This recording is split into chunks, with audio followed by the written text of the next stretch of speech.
Welcome to the I Speak Fundy Biosphere series. We want to become more fluent when speaking about the Fundy Biosphere. In this series, we'll be covering everything from the sciences of ecology and forestry to climate action and even hiking, exploring, and tourism. Join us as together we learn how truly special the Fundy Biosphere is. Welcome to the Fundy Biosphere I Speak series. I'm Ben Cummings, and today I have with me Catrina Russell from Stonehammer UNESCO Geopark. Catrina, how are you doing? I'm doing great, thanks. All right, so why don't you tell us a little bit about Stonehammer for those who aren't familiar? Yeah, well, Stonehammer is a geopark. It was designated over 10 years ago now. And so it actually, when it was founded, it was part of the Global Geopark Network, which was supported through UNESCO. But about 5 years ago, it actually got taken in under the umbrella of UNESCO too. So our official title is Stonehammer UNESCO Global Geopark, which is a bit of a mouthful, but we usually just go with Stonehammer Geopark. But it's pretty exciting because we're one of only 2 UNESCO sites in New Brunswick, along with the Fundy Biosphere Reserve. So it's a really, really special designation that means a lot to the province, I think. What is the region that the geopark spans? So the geopark covers about 2,500 square kilometers from La Pro Falls in the west up to Grand Bay, Westfield. It includes the Kingston Peninsula all the way to Evandale, and then down to Norton and St. Martin's and the Fundy Trail. So we actually overlap with the Biosphere Reserve in St. Martin's and the Fundy Trail. Yeah, I've seen sometimes when I'm out exploring and stuff, I see the sign, or I'll drive past it, and it's something that I've always been curious about. So what is it as an organization that you guys do? So we've been trying to support geoscience education, has been part of the mandate for a long time since we were founded. So the geopark, it includes all of these different geosites. So areas of geological significance. And within that 2,500 square kilometer area, we actually have rocks and fossils representing an almost continuous geologic history going back 1 billion years. So it's an incredibly diverse region geologically, and an incredible backdrop to teach about geology. All of these processes are so accessible. We can see plate tectonics, we can see fossil formation, we can see all of these things right in our own backyard. So I studied geology at the University of New Brunswick in Fredericton, and we would come down to this area all the time for our field trips because the geology here is just so interesting. And it's kind of fun. It's a topic that isn't covered a whole lot in schools. So we've been trying to get out into the classrooms virtually this past year to educate different classes on geology, but also on geoheritage. So how our geology, how the landscape connects to our lives. It's all connected. What are some of the things that somebody, like, I remember in university when sort of first year you have the option to go into different sciences, and I remember choosing biology over geology. So that's never been my forte, but what's something for sort of the layman who's not familiar with a lot of geology that they can go down there, and I mean, I can look at the rocks and be like, those are pretty rocks, but for somebody who's not necessarily familiar, what is something to be on the lookout for? I guess fossils are something that everybody can sort of recognize if they know what they're looking for, but what are some other things? There's a lot that you can see around Stonehammer. We've got sedimentary rocks, igneous rocks, metamorphic rocks. Honestly, even if you're just driving down the highway, looking at the road cuts on either side, in some areas you can see like ripples. So like imagine you're on the beach and the tide has gone out. You see the ripples that have formed in the sand. Over thousands and millions of years, those ripples can actually be turned to stone. Wow. So the way sedimentary rocks work, you get these landforms that you can picture, like a riverbed with all of the large cobbles and small pebbles down to sands and muds. Over time, that turns to stone. So when you're seeing rocks like that are solid, but look like what you're used to seeing as sediment, yeah, it's kind of neat to think that like you're driving down the highway past Norton and there used to be like lake beds there and you're seeing the ripples in the rock. Wow. There's no water there now, but you can see it, evidence of those ancient ecosystems. And what are some of the things that you've been able to see, or even through the preservation of the area, what are some things that you've seen? Oh my gosh, there are some incredible sites around the geopark. So when you look at the specific geosites, we actually have 60 Wow. geosites of significant geology, especially paleontology. That's one of the things that Stonehammer is really based on, the paleontology, the study of ancient life through fossils. So one of my favorite spots in the geopark is at Dominion Park. You can actually kayak up to this cliff face that has fossils of spermatolytes. So the spermatolytes, they almost look like tree rings. The way they grow, you see the rings coming out. They're these beautiful little blobs in like a limestone. So when you look at those, you're actually looking at what life would have looked like a billion years ago. Wow. So those are some of the oldest fossils in Stonehammer. And when they were identified it was 1890, I think they were first identified here in St. John. They were the oldest evidence of life anywhere on Earth. So when you're looking at that, you think about all of the people who've come before you. Members of the Stonehammer Club was sort of the precursor to the Natural History Society in New Brunswick, and it was focused entirely on paleontology. So the members of the Stonehammer Club were out finding fossils all the time, and so they kind of laid the foundation for Stonehammer. So we took our name from them.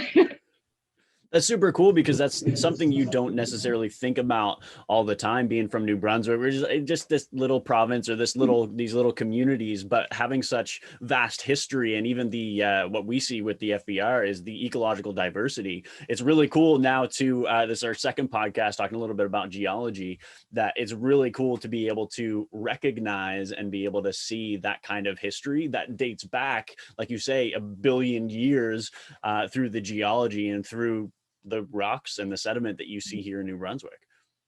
Yeah, there's a lot of things to see. And so one of the things that makes Stonehammer, the geopark, special is that we have partnerships with different tour operators as well. So if you want to go experience some of these geosites firsthand, the tour operators can take you on a guided kayak tour, can take you ziplining, or on all of these different adventures where you can actually get a little bit of that geologic story. So you can't get the whole story in one place. It's kind of an experience. So we're working on creating a bit more of a accessible experience to get through the geopark. So we're putting together some trail maps and some ideas, some sort of example itineraries, ways that you can experience different parts of the geopark and learn different parts of that story, meeting with different tour operators who have training in how to deliver the parts of the story where their sites touch. So it's kind of fun. We're pulling all of these different people together and creating something really cool.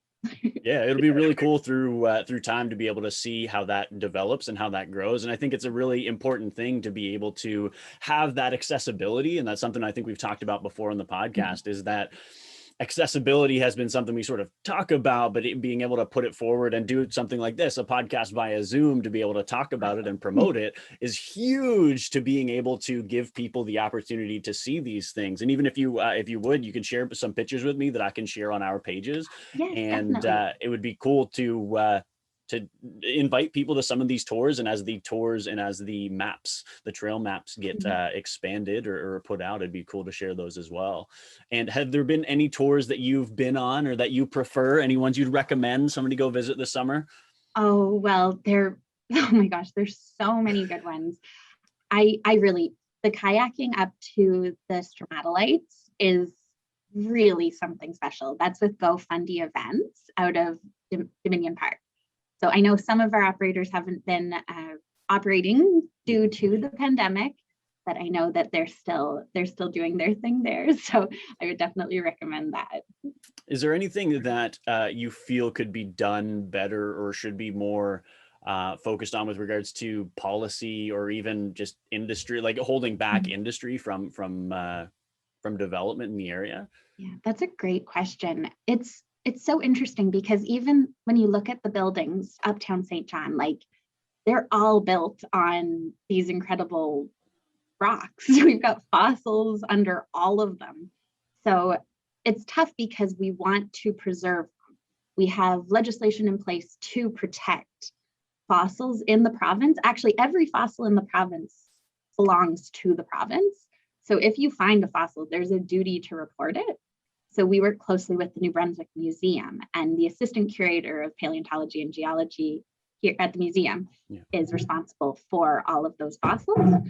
But a lot of times they actually get found through development. So different places where they're quarrying or digging, that's often when you discover things. So it's tough because we want to preserve it, but we also want to learn about it.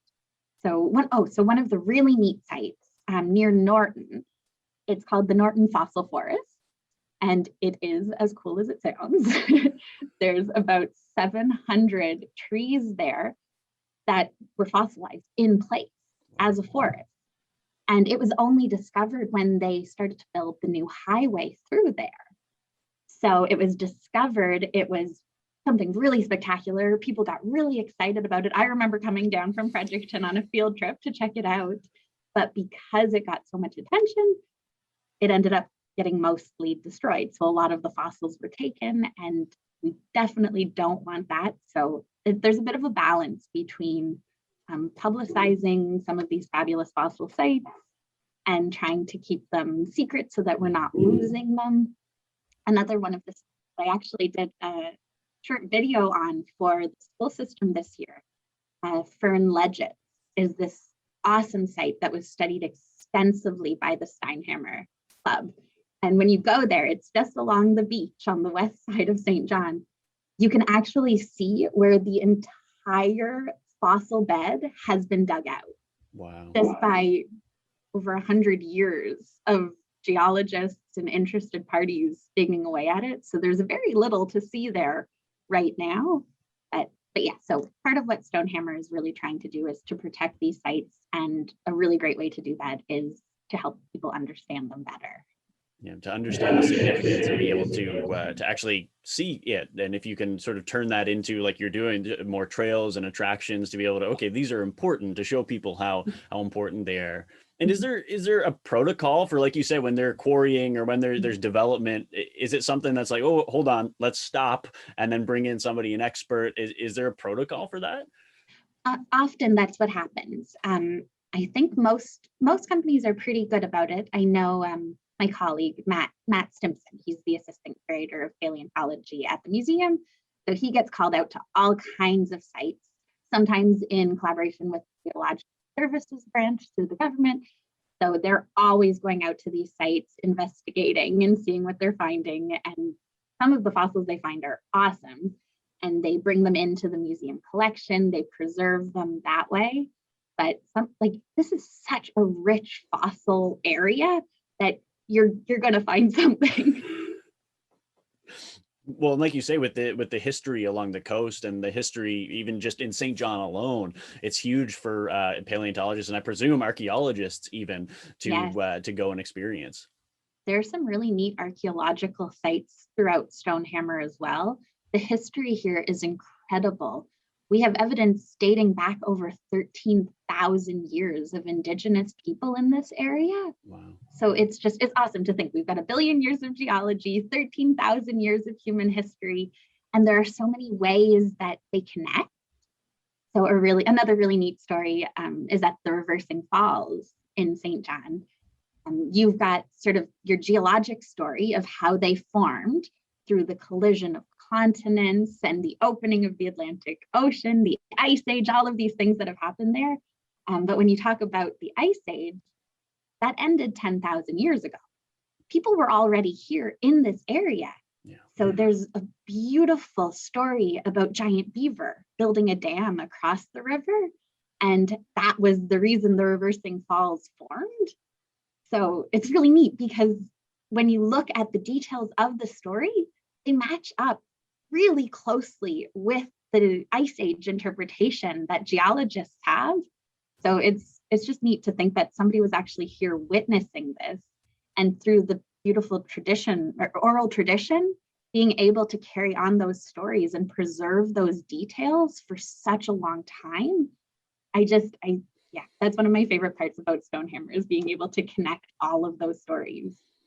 Such vast history and so many stories to be told. And like you say, with the indigenous history here, it's incredible. And I think there's so much to discover and yet to be discovered as well. Catrina, thank you so much. I really appreciate it. You're welcome. Thank you for having me. No, not a problem. Where can people find more about the Stonehammer Geopark? Yeah, so you can find us on social media, Facebook, Instagram. I'll be posting all kinds of different events that we've got going on through the rest of the summer and into the fall. We've also got our website, which is great. There's lots of details about the different geosites, the different tour operators, and we also have an interactive map on the website that I'm going to be adding to over the next couple of weeks with all kinds of new information to help you to better experience Stonehammer. Awesome. I'm really looking forward to it. And I actually think that we are going to be working together a little bit in the near future. So people who are listening or watching should be on the lookout for that. And everyone, thank you so much for listening to the podcast. We will see you in the next episode. Thanks so much. For more information about the Fundy Biosphere or to contact us, you can find us on social media or visit us at fundy-biosphere.ca.